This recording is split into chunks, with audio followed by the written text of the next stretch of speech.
नमस्कार, मी वृषाली पाटील बातमीपत्रात आपलं स्वागत करते आणि बातमीपत्राच्या सुरुवातीला आपण पाहणार आहोत टॉप 9 मोठ्या बातम्या।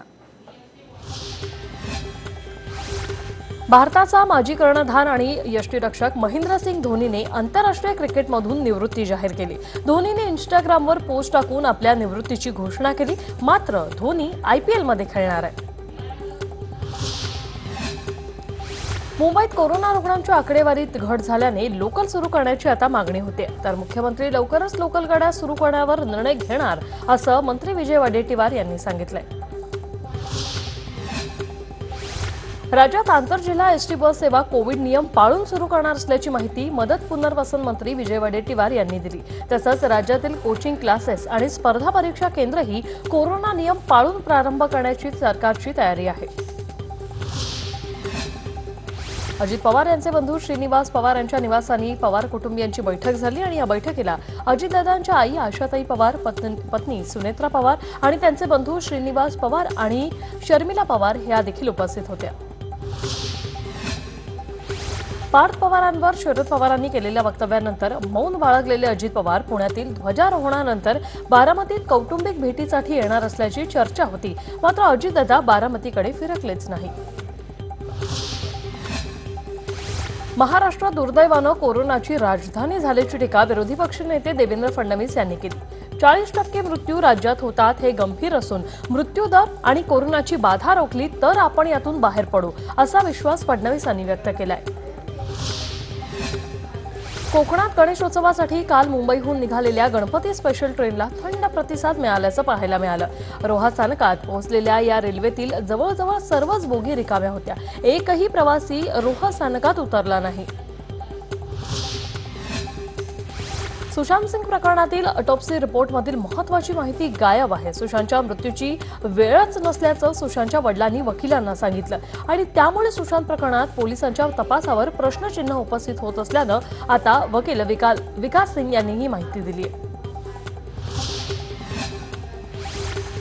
मराठा क्रांती मोर्चाचे राज्यभरातले समन्वयक आज रोह्यातील पीडित कुटुंबियांची भेट घेणार आहेत आणि या भेटीनंतर मराठा क्रांती मोर्चाचे समन्वयक मोठी घोषणा करण्याची शक्यता आहे।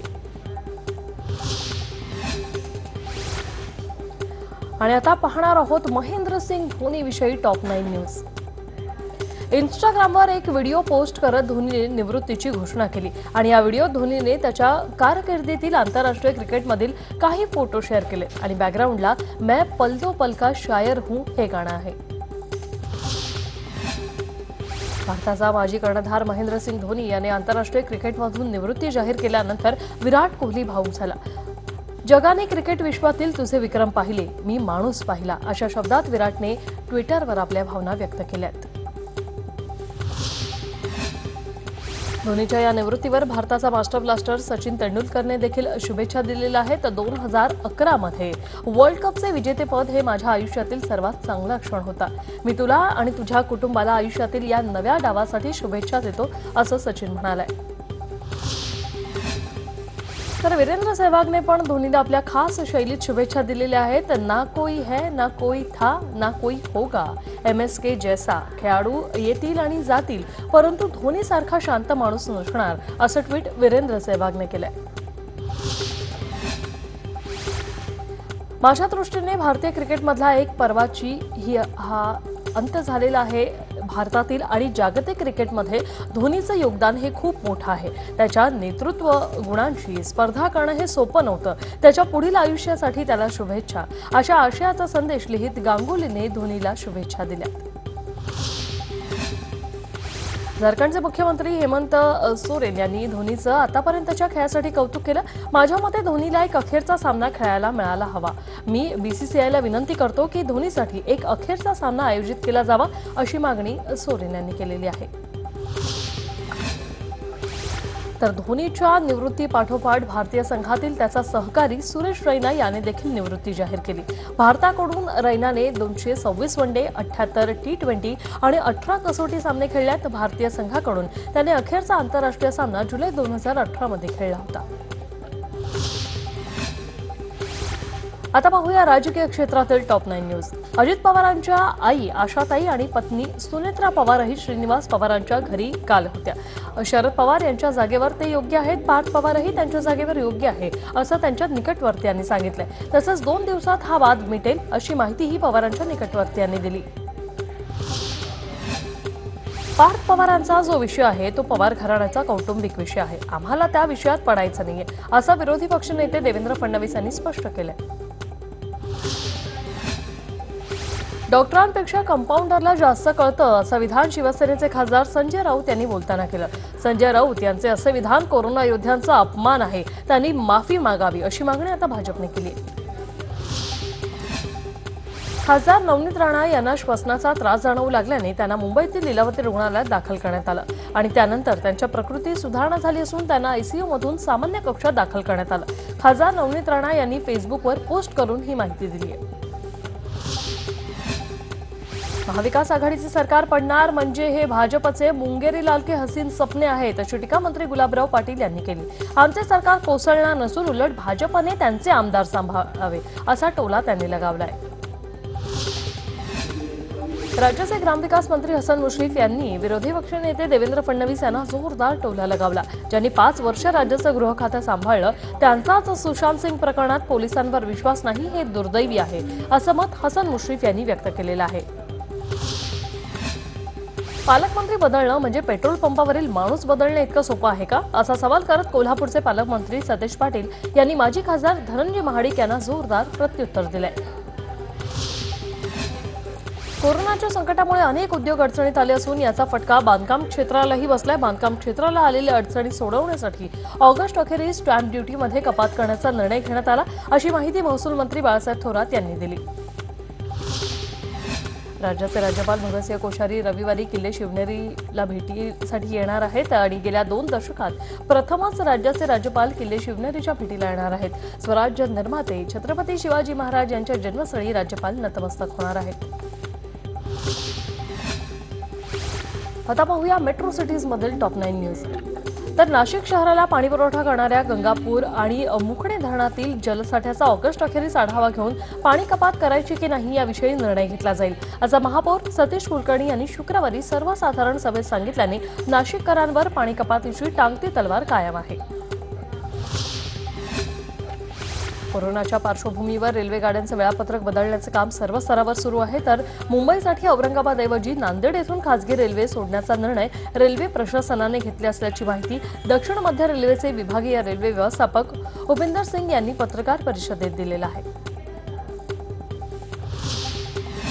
तुमच्या कंपनीचं नेटवर्क बंद होत असल्याचं सांगून मोबाईल क्रमांक हॅक करत एका भामट्याने मालेगाव येथील एका व्यक्तीच्या खात्यातून अवघ्या 40 मिनिटात 6 लाख रुपये हडप केलेत. तर या ऑनलाईन फसवणूक प्रकरणी छावणी पोलीस ठाण्यात गुन्हा दाखल करण्यात आलेला आहे. ज्याचा अनुभव नाही अशा आजाराशी राज्यातील महाविकास आघाडीपासून ते अगदी परिचारिका सर्वजण जीवाची बाजी लावून सामना करतायत. असे असतानाही फसवी आंदोलन करणाऱ्या विरोधकांना लाज वाटायला पाहिजे अशा मंत्री हसन मुश्रीफ यांनी भाजपवर अशा शब्दात हल्ला चढवलाय.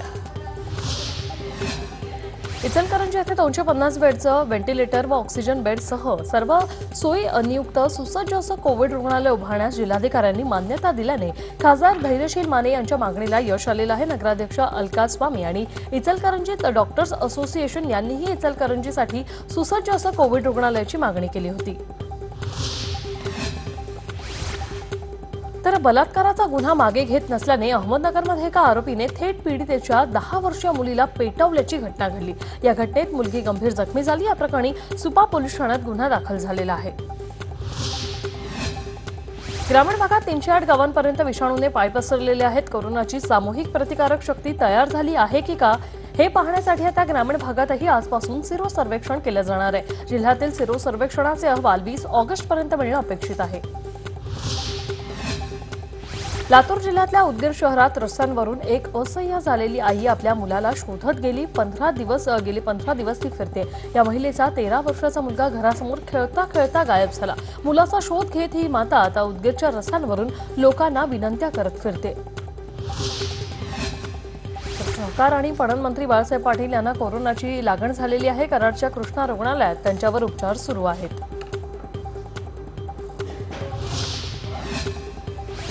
आता पाहूया मुंबईतील टॉप 9 न्यूज। मुंबईत पाणी पुरवठा करणाऱ्या तलाव क्षेत्र पाऊस पडतोय। गेल्या 24 तासात तब्बल 1,00,000 लिटरने पाणीसाठा वाढलेला आहे। त्यामुळे सातही तलावांमधील एकूण साठा जो आहे तो 71.72% पलीकडे पोहोचला। त्यामुळे मुंबईकरांवरील पाणी टंचाईचे संकट दूर होण्याची शक्यता आहे।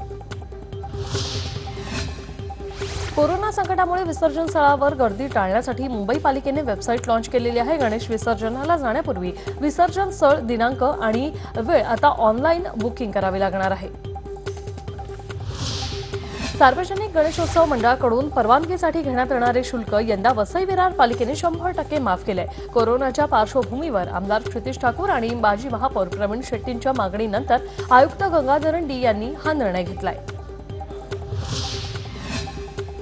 कोरोना काळात गणपतीचं दर्शन घेताना मास्क लावणं आणि सॅनिटायझरचा वापर करणं हे गरजेचं आहे। घाटकोपरच्या अमृतनगरमधील प्रांजल गणेश कला केंद्रात अशी मूर्ती तयार करण्यात आलेली आहे। गणेश मूर्तीचं दर्शन घेताना बाप्पाच्या मूर्तीमधून सॅनिटायझरची फवारणी होणार आहे।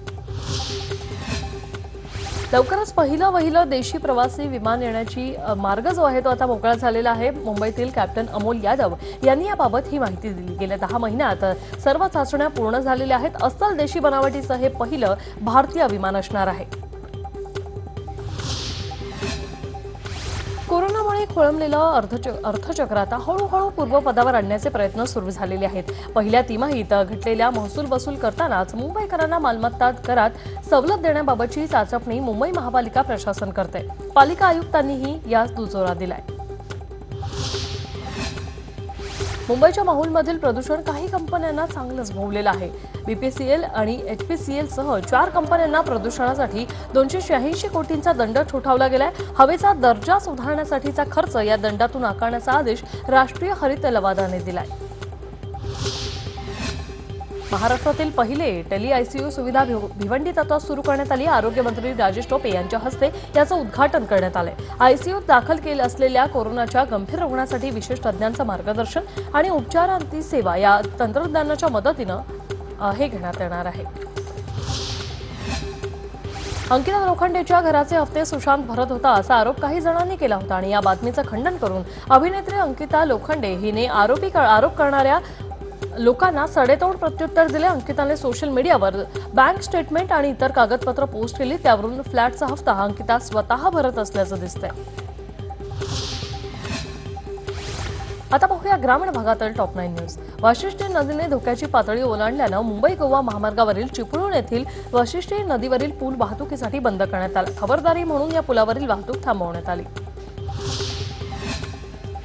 कोल्हापूर जिल्ह्यामध्ये आणि राधानगरी धरण क्षेत्रामध्ये सुरू असलेल्या पावसामुळे राधानगरी धरणाचे 4 स्वयंचलित दरवाजे उघडण्यात आले। त्यातून 5,684 क्युसेकने पाण्याचा विसर्ग करण्यात आलाय। त्यामुळे पंचगंगा नदीच्या पाणी पातळीत वाढ होण्याची शक्यता असून नदीकाठच्या गावांना सतर्कतेचा इशारा देण्यात आलेला आहे।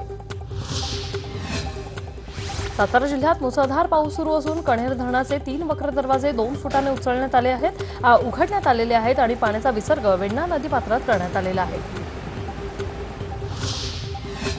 गेल्या 4 दिवसांपासून अहमदनगर जिल्ह्यातील भंडारदरा धरण क्षेत्रात मुसळधार पाऊस होते आणि त्यामुळे धरणाची पाणी पातळी वाढली असून अनेक गावांना सतर्कतेचा इशारा देण्यात आलेला आहे।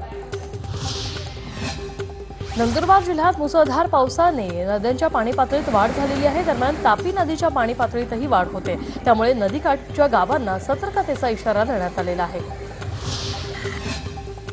लॉकडाऊनच्या काळात शिरोडा ग्रामपंचायतीत केलेली पार्टी अखेर सरपंचांना चांगलीच भोवली। गावकऱ्यांनी आंदोलनाचा इशारा दिल्यानंतर वेंगुर्ला पंचायत समितीच्या तक्रारीवरून वेंगुर्ला पोलीस स्टेशनमध्ये सरपंचांसह 25 जणांविरुद्ध गुन्हा दाखल झालाय। पावसाळ्यामुळे शहरातील सर्व भागातील डांबरी रस्त्यांवर खड्डे पडलेत आणि यामुळे नागरिक आणि वाहनधारक त्रस्त आहेत।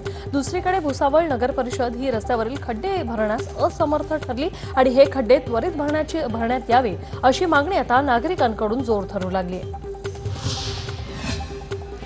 बीडच्या गेवराईमधील गोविंदवाडी तलावामध्ये वकील, पत्रकार आणि सामाजिक कार्यकर्त्यांकडून जलसमाधी आंदोलन करण्यात आलं। सामूहिक बलात्काराचा खोटा गुन्हा दाखल केल्यानं पोलीस निरीक्षक पुरुषोत्तम चौबे यांना निलंबित करा अशी मागणी यावेळी करण्यात आली। लांजामधील भांबेड गावावरील रस्त्यावर पडलेल्या खड्ड्यासंदर्भात महाराष्ट्र नवनिर्माण सेनेने लांजा येथे बांधकाम विभागाला निवेदन दिले। 10 दिवसांच्या आत रस्ते भरा, अन्यथा मनसे रस्त्यावर उतरेल असा इशारा या निवेदनातून देण्यात आलेला आहे।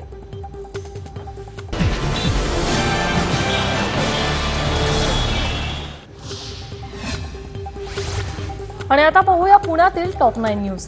पुण्याच्या कचरा डेपोचा प्रश्न ऐन पावसाळ्यात पेटलेला आहे। फुरसुंगीच्या कचरा डेपो कायमस्वरूपी हटवण्यासाठी नागरिक आक्रमक झालेत। कचरा डेपो हटाव कृती समितीने स्वातंत्र्य दिनापासून बेमुदत आंदोलन हाती घेतलंय।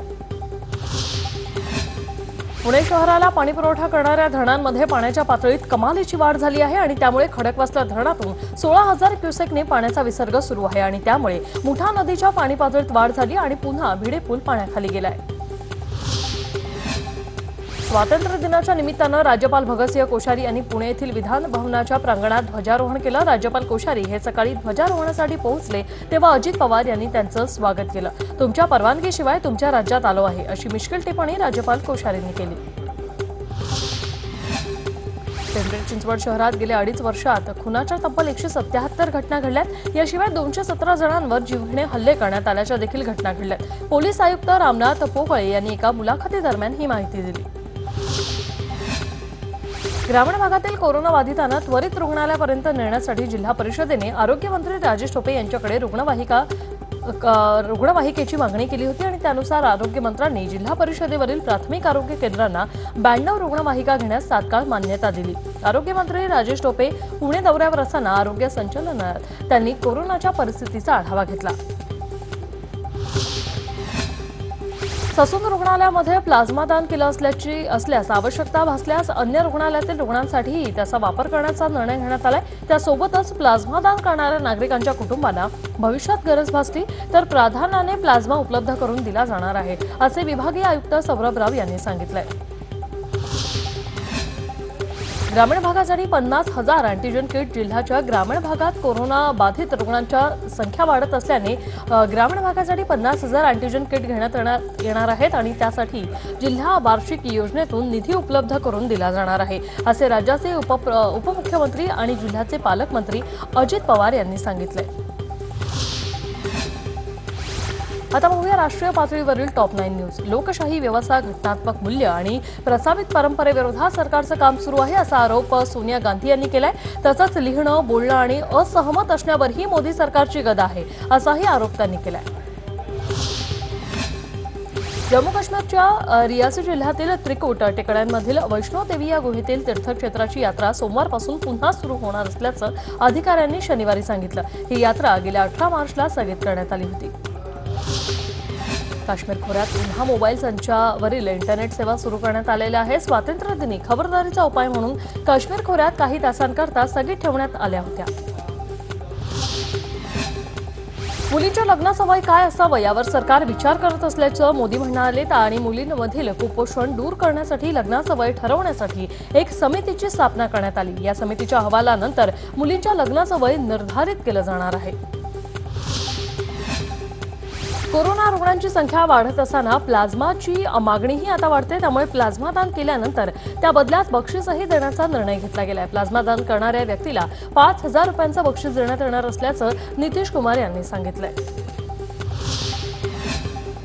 काही दिवसांपूर्वी लेबनॉनची राजधानी बैरूतमध्ये स्फोटामुळे मोठी जीवितहानी झाली होती। मात्र त्यामुळे भारतानं लेबनॉनसाठी 58 मेट्रिक टन आपत्कालीन मदत पाठवली। यामध्ये वैद्यकीय मदतीसह अन्न धान्याचीही समावेश असल्याची माहिती परराष्ट्र मंत्र्यांनी दिली आहे।